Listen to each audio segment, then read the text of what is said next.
اللہ سب سننے والوں کی دعائیں قبول فرمائے۔ بندے اور اللہ کے درمیان جو واسطہ ہوتا ہے، جو رابطہ ہوتا ہے، وہ دعا کا ہوتا ہے۔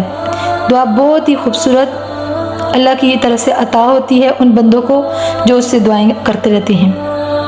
الدعاء مخ العبادتی، دعا عبادت کا مغز ہے۔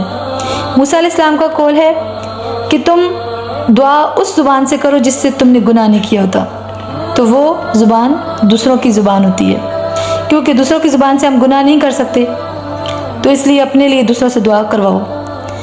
ہم دعا تو روز ہی کرتے ہیں مگر قبول نہیں ہوتی، اس میں بھی اللہ تعالیٰ کی کوئی حکمت ہے، کوئی بہتری ہے۔ میں مانتی ہوں ہر دعا قبول نہیں ہوتی، کیونکہ وہ دعا نہیں کرتے، ہم وہ خواہش کرتے ہیں۔ ہم اللہ تعالیٰ سے کچھ ایسا مانگتے ہیں جو ہمارے حق میں بہتر نہیں ہوتا۔ اللہ تعالیٰ ہمارے لیے وہ کرتا ہے جو ہمارے لیے دین اور دنیا دونوں میں بہتر ثابت ہو۔ وہ اپنے بندوں کے ساتھ کبھی برا نہیں کرتا، بلکہ بندے اپنے ساتھ خود برا کرتے ہیں۔